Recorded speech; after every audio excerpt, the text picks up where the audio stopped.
O cinema começou curto. Filmes curtos, sem narrativa definida, quase como experiências. Esse filme é considerado o primeiro filme projetado na história.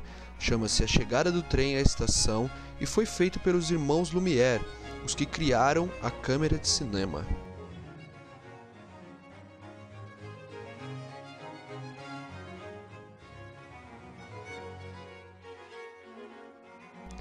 Neste início, o cinema era ainda uma forma indefinida de se contar histórias.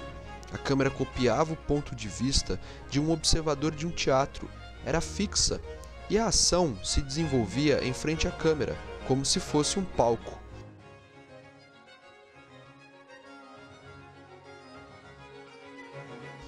Dentre muitos cineastas das origens do cinema, um em especial é considerado por desenvolver a linguagem cinematográfica além do espaço do teatro filmado. Seu nome é David Wark Griffith, tido por muitos como o pai de Hollywood.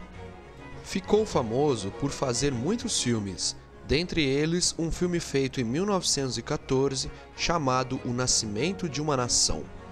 Nesse filme, Griffith aprofunda seus estudos sobre a narrativa cinematográfica e cria os fundamentos do que mais tarde será chamado narrativa clássica. Por exemplo, a montagem paralela, uma estrutura muito utilizada por Griffith e que influenciou muito a história do cinema americano e do cinema mundial, e que continua sendo muito usada até hoje. Um dos primeiros filmes a utilizar a montagem paralela é A Vida do Bombeiro Americano, de Edwin Porter. Veja como ele alterna as cenas da casa pegando fogo e dos bombeiros se dirigindo ao local.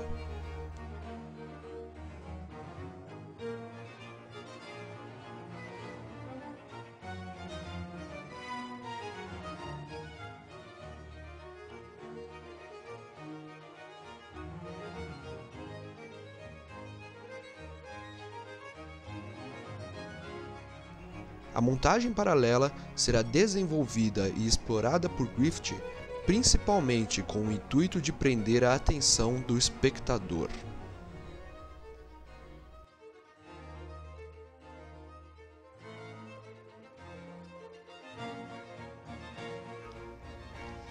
Em O Nascimento de uma Nação, Griffith conta a história da Guerra de Secessão dos Estados Unidos. O filme já contempla as principais estruturas daquilo que será conhecido como cinema clássico americano. O problema é que a narrativa clássica desenvolvida por Griffith tem por objetivo prender a atenção do espectador e, por isso, é altamente manipulatória. Cria mecanismos para o espectador se prender à narrativa. O exemplo maior dessa manipulação pode ser visto no próprio filme de Griffith, O Nascimento de uma Nação. Além dos fatos da Guerra de Secessão, Griffith cria uma história sobre uma província em que os negros passam a governar e aterrorizar famílias de brancos. Esta cena, por exemplo, uma garota que passeia pelo bosque começa a ser perseguida por um soldado negro que quer estuprá-la.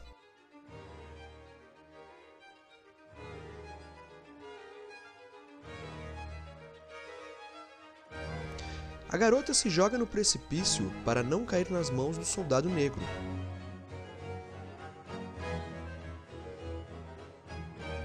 A vingança será feita pelos guardiões, de acordo com a história, da justiça e da liberdade, a Ku Klux Klan.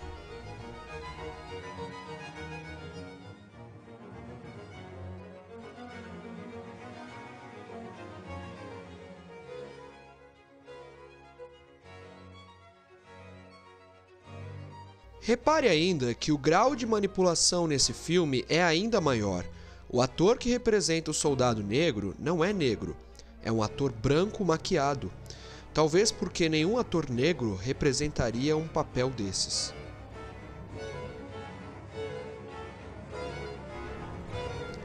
Esse tipo de narrativa se desenvolveu durante a história do cinema e existe ainda hoje, através de vários recursos como a montagem paralela, campo contra campo, closes, estruturas baseadas na literatura e muitos outros. Até as novelas têm essa estrutura narrativa como alicerce de suas histórias. O problema é que muitas vezes não percebemos que esse tipo de narrativa é impositória e não deixa espaço para o espectador refletir. Podemos correr o risco de repente, darmos de cara com uma construção que afeta nossas opiniões sem percebermos e estabelece uma verdade que muitas vezes não condiz com a realidade.